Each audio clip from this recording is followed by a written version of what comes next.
All right, let's talk about one of the biggest tug of wars in B2B marketing. It's this constant battle, right? You've got to hit this quarter's sales numbers, but you also need to build a brand that's still going to be around in 10 years. So how do you balance those two things? That's what we're digging into today. So does this sound familiar? You're pouring money into your sales campaigns, you're focused on lead gen, you're doing everything you're supposed to, but the growth you were promised just isn't there. It's super frustrating, right? Well, you're not alone. A ton of B2B companies, especially in tech, are in the exact same boat. And today, we're going to get to the bottom of why this happens. Okay, so the core of the issue, really, is something we can call the short-term trap. It's so easy to fall into, just focusing on those quick wins, the immediate sales. But as you're about to see, chasing that short-term buzz comes with some pretty big hidden dangers. So to really get this, we've got to look at the two big jobs marketing has. This comes from some amazing research by Les Binet and Peter Field. So first up, you've got the short. Think of this as sales activation. It's all your bottom of the funnel stuff, the ads that scream buy now, the product demos. It's all about rational messaging to get an immediate response. Then you've got the long. This is brand building. It's the complete opposite. It's top of funnel, it's about emotional connection, and its whole goal is to create a lasting positive memory of your company. And here's where so many B2B tech companies get it wrong. They just go straight for the short. They dive headfirst into performance marketing and completely skip the whole brand building part. And what happens? Well, you end up burning through your budget trying to sell to people who have literally never heard of you and have zero reason to trust you. It's a recipe for disappointment. Okay, so why is skipping that brand building step such a disaster? The answer is, well, it's pretty surprising. It all comes down to something called the 95-5 rule, which totally changes how you should see your market. Just look at that number, 95%. What on earth could that be? It's not your win rate, it's not your market share, it's something way, way bigger. Yep, that's it.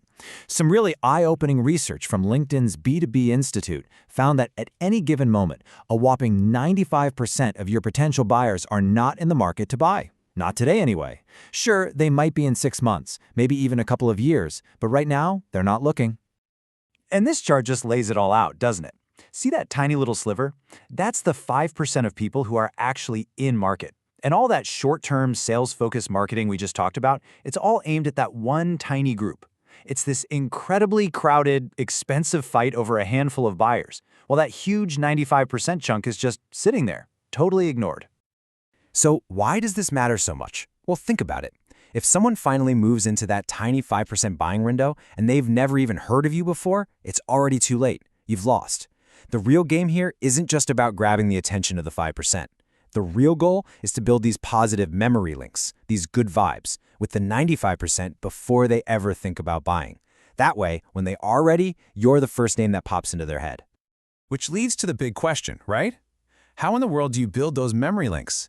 Well, the answer isn't in a long list of product features. It's actually all about psychology, how our brains are wired to make decisions. So the brilliant psychologist Daniel Kahneman came up with this idea that our brain has like two different systems.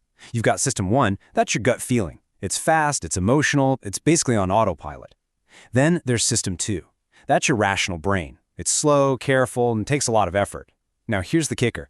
Building a brand and those memory links, that's all about talking to system one. All those facts and figures for your sales pitch, that's for system two. And this is the secret sauce. We all love to believe we're these super rational beings, especially when it comes to business decisions. But the science is clear. System 1, our emotional brain, makes the call first. And System 2, its job isn't to make the choice, its job is to find the data and the logic to justify the choice that our gut has already made. I mean, this quote just says it all, doesn't it? You make the purchasing decision based on emotions first, and then you try to justify it by finding rational facts. And don't fool yourself. This is just as true for a complex million-dollar B2B deal as it is for buying a pair of sneakers. The decision is emotional. It's about trust and feeling. If you don't win over the heart first, you're never even going to get a meeting with the head. Okay, so we get it. We need to market to the 95%. We need to talk to their emotional brain. But what does that actually look like in practice? How do you split your time and your money? Well, it turns out there's a proven formula. It's a balancing act.